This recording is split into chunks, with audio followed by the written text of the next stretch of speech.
Para pendukung Jokowi atau lebih dikenal dengan termul marah karena kebijakan Presiden Prabowo tentang amnesti dan abolisi.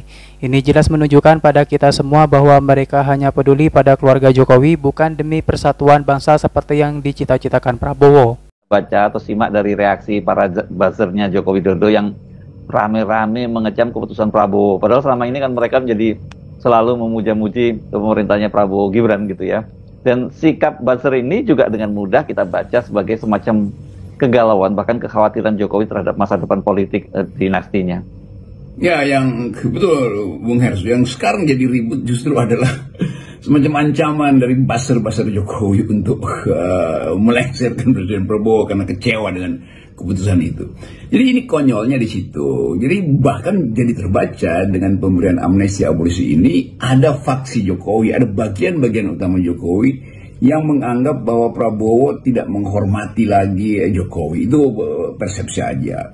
Dan saya kira Pak Prabowo tak menghormati Pak Jokowi. Tetapi politik kan bukan soal hormat-menghormati secara individual. Tetapi bagaimana keseimbangan politik itu bisa dilanjutkan atau tidak kan. Dan Ibu Mega ada di dalam posisi yang tetap melihat Jokowi ini atau keluarga Jokowi atau dinasti Jokowi adalah halangan bagi demokrasi. Bukan sekedar halangan bagi Partai Demokrasi Perjuangan PDIP, tetapi juga halangan bagi demokrasi karena merusak sistem dengan sejak ambisi untuk 3 periode, ambisi untuk menjadikan Gibran calon di 2009 segala. Oh itu kalau nggak dibantu, oh itu kalau wapresnya bukan Gibran nggak ada yang mau milih katanya.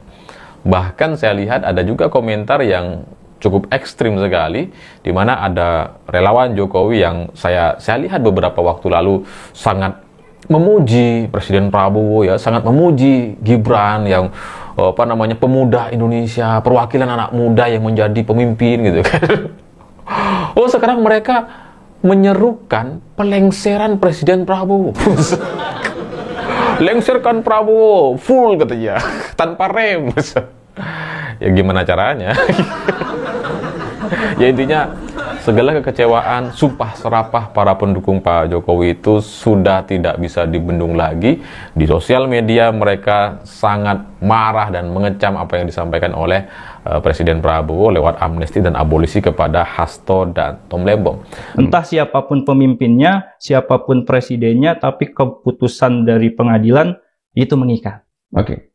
Putusan pengadilan itu mengikat. Itu mengikat. Sampai kemudian tanda petik akhirnya Presiden Prabowo cawe-cawe dengan amnesti dan abolisinya. Yes. Dasar dari keputusan itu adalah menghilangkan pidana sebetulnya, sementara dianggap bahwa tidak boleh Presiden mengintervensi kebijakan yang ada kaitannya dengan korupsi, karena dianggap bahwa dua kasus itu, Pak Tom Lembong dan Pak Hasto, dua-duanya adalah mengandung elemen korupsi. Tetapi di belakang elemen korupsi itu ada masalah yang lebih, sebut saja lebih to the point, yaitu terbukanya peluang untuk melihat bahwa korupsi itu dipakai sekedar untuk tukar tambah politik. Kan itu yang terjadi itu. Dan itu yang dilakukan oleh Presiden Jokowi itu. Dan apa yang terjadi hari ini itu menjadi satu jawaban yang sangat konkret, jelas, atau detail sekali terkait rasa penasaran kita sebelumnya, atau rasa penasaran banyak orang yang sebelumnya mempertanyakan apakah para pendukung Jokowi itu betul-betul mendukung Presiden Prabowo. Ternyata enggak gitu. Mereka enggak mendukung gitu. Mereka cuma mendukung Pak Jokowi aja gitu, mendukung Gibran aja gitu. Dan lebih dari itu, maka isu pelengseran atau isu yang selama beberapa bulan terakhir ini dibicarakan di ruang-ruang sempit gitu, yang katanya Pak Prabowo cukup 2 tahun, nanti mungkin kalau nggak sehat digantikan Gibran dan sebagainya, maka sekarang itu semua terkonfirmasi bahwa keinginan-keinginan para pendukung Jokowi itu terkonfirmasi hari ini. Ketika mereka kecewa saja dengan satu kebijakan Pak Prabowo, langsung pengen dilengserkan gitu. Itu kan menunjukkan bahwa ya keinginan itu tetap ada dan hanya tinggal nunggu momentum saja mereka bergerak dan menyampaikan aspirasi atau keinginannya untuk mengganti atau membuat Gibran menjadi presiden Indonesia. Jadi Tom Lembong, Hasto divonis bersalah. Yes. Hukuman sekian tahun. Yes.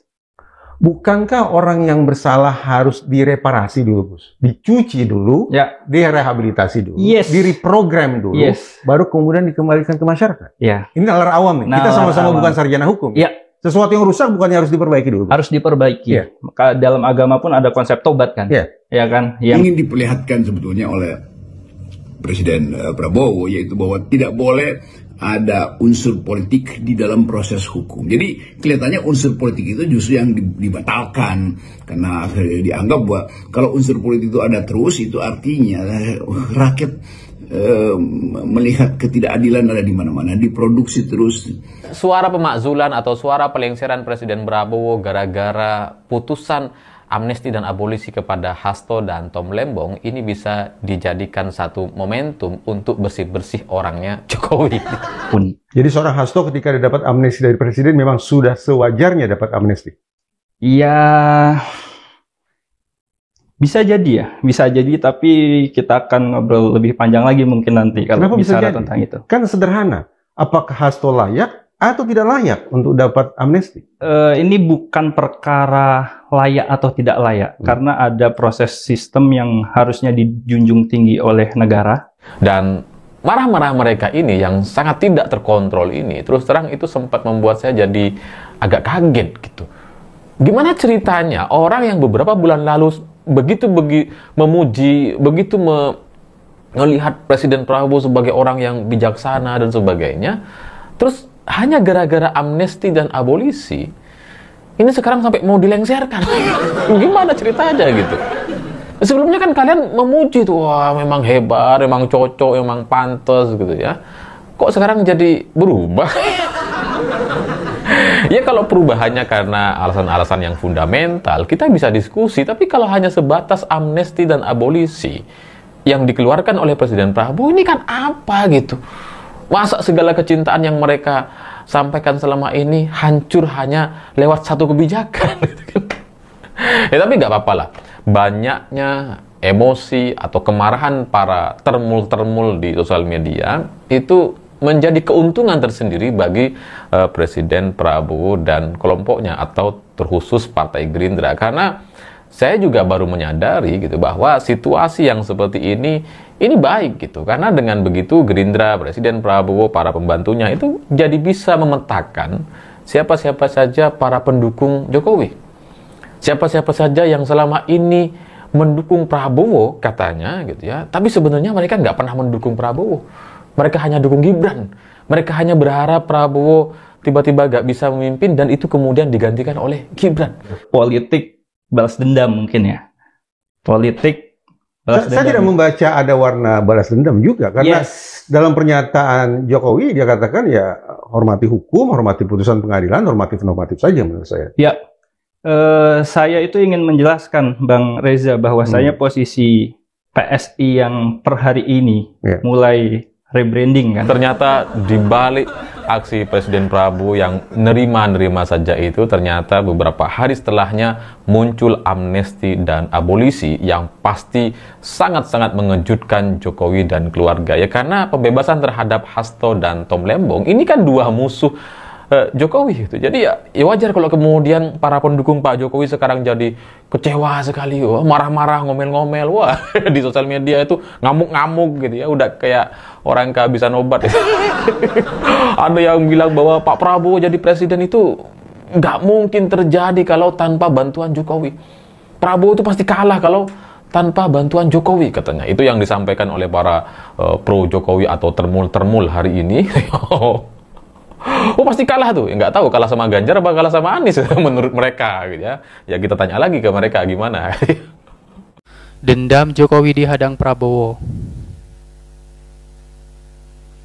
Nelson Mandela jadi Presiden Afrika Selatan. Seorang wartawan bertanya, kenapa Anda tidak penjarakan orang-orang yang dulu telah menjarakan Anda? Nelson menjawab, 27 tahun saya menderita di penjara. Saya tidak ingin menambah penderitaan saya dengan menjarakan mereka.